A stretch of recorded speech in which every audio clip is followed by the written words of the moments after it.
एक सेठ ने अन्न क्षेत्र खोल रखा था। उनमें दान की भावना तो कम थी, पर समाज उन्हें दानवीर समझकर उनकी प्रशंसा करे, यह भावना मुख्य थी। उनके प्रशंसक भी कम नहीं थे। थोक का व्यापार था उनका। वर्ष के अंत में अन्न के कोठारों में जो सड़ा गला अन्न बिकने से बच जाता था, वह अन्न क्षेत्र के लिए भेज दिया जाता था। प्रायः सड़ी ज्वार की रोटी ही सेठ के अन्न क्षेत्र में भूखों को प्राप्त होती थी। सेठ के पुत्र का विवाह हुआ। पुत्र वधू घर आई। वह बड़ी सुशील, धर्मज्ञ और विचारशील थी। उसे जब पता चला कि उसके ससुर द्वारा खोले गए अन्न क्षेत्र में सड़ी ज्वार की रोटी दी जाती है, तो उसे बड़ा दुख हुआ। उसने भोजन बनाने की सारी जिम्मेदारी अपने ऊपर ले ली।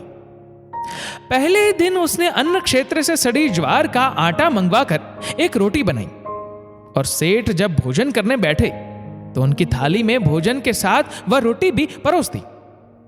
काली मोटी रोटी देखकर कौतूहलवश सेठ ने पहला ग्रास उसी रोटी का मुख में डाला।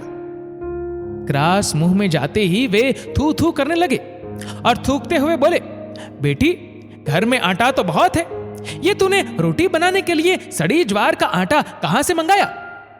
पुत्रवधू बोली, पिताजी, ये आटा परलोक से मंगाया है। ससुर बोले, बेटी, मैं कुछ समझा नहीं।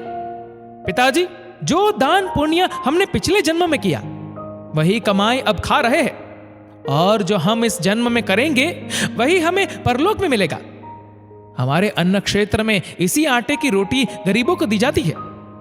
परलोक में केवल इसी आटे की रोटी पर रहना है, इसलिए मैंने सोचा कि अभी से हमें इसे खाने का अभ्यास हो जाए तो वहां कष्ट कम होगा। सेठ को अपनी गलती का एहसास हुआ।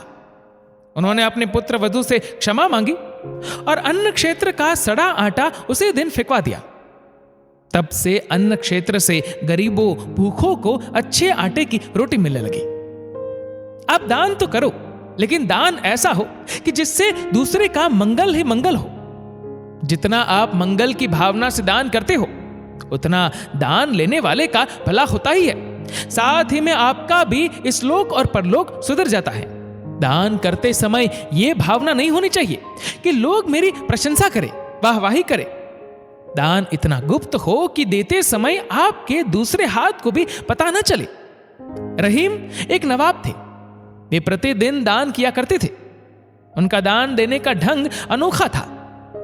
वे रुपए पैसों की ढेरी लगवा लेते थे और आंखें नीची करके उस ढेर में से मुट्ठी भर भर कर याचकों को देते जाते थे।